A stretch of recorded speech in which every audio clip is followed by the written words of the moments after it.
ہمارے لوگوں کو بھی دیکھ لیں آپ کہ ان کو کہا جائے نا بھی ہاں جی عشر بنتا ہے جی ہمارا، ہاں جی عشر بنتا ہے، کیسے دیں گے جی؟ پہلے خرچے نکالیں گے بعد میں عشر دیں گے؟ انہوں نے کہا نہ پہلے رب تعالیٰ کا حق نکلے گا بعد میں آپ نے خرچے نکالنے ہیں۔ لے یہ کیا ہو گیا جی؟ یہ تو ظلم ہو گیا جی۔ اب جو بندہ رب تعالیٰ کے حکم کو ظلم کہہ دے، رب تعالیٰ کو نعوذ باللہ ظالم کہہ دے، مومن رہا وہ؟ صدقے کہاں قبول ہوں گے اس کو؟ بتائیں۔ قربانی والے دن تو مسئلہ سمجھ آ جاتا ہے ان کو۔ لاکھ روپے کا بکرا لینا آسان ہے، لاکھ روپے کا بکرا لینا آسان ہے کیونکہ اس کا تعلق اپنے پیٹ شریف کے ساتھ ہے۔ تو وہ قربان زکوٰۃ جو ہے وہ جو لاکھ روپے پر 2500 روپے دینی ہے کل، جی وہ سمجھ نہیں آتی، وہاں ظلم نظر آتا ہے ان کو۔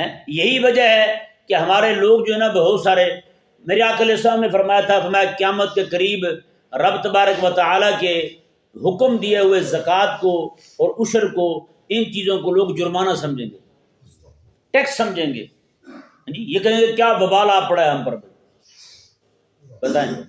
اور تم نے ایک بوری ڈالی تھی گندم کی، خالق اور مالک نے 1 ایکڑ سے تمہیں 50 بوریاں عطا فرما دی، جی اس نے تم سے مانگا ہے اپنے دین کے لیے، اپنے نیک بندوں کے لیے، مومنین کے لیے تم سے مانگا ہے کہ تم اس میں سے اب باقی سارا خود رکھ لو، صرف 10واں حصہ دے دو، جی وہ بھی چونکہ ہمارے ہاں پانی چونکہ لگتے ہیں، ٹویل کا پانی لگتا ہے یا باقی سارے پانی لگتے ہیں، یہاں کی زمینیں جو ہے نا وہ نصف عشر بنتا ہے، جی 10 من ہو تو آدھا من دینا ہے، 20 من ہو تو 1 من دینا ہے۔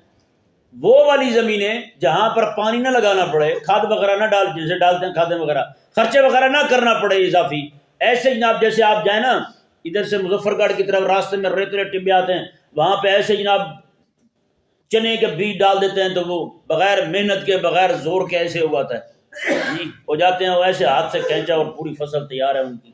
ایسے جو کھیت ہیں وہاں پہ جناب ہر 10 من کے بعد 1 من دینا ہے، اور وہ زمینیں جو جہاں پر پانی وغیرہ ملک کا لگایا جاتا ہے، باقی ساری چیزیں اس طرح خرید کے ڈالی جاتی ہیں، وہاں پہ 20 من کے پیچھے 1 من دینا ہے، 10 من کے پیچھے آدھا من دینا ہے۔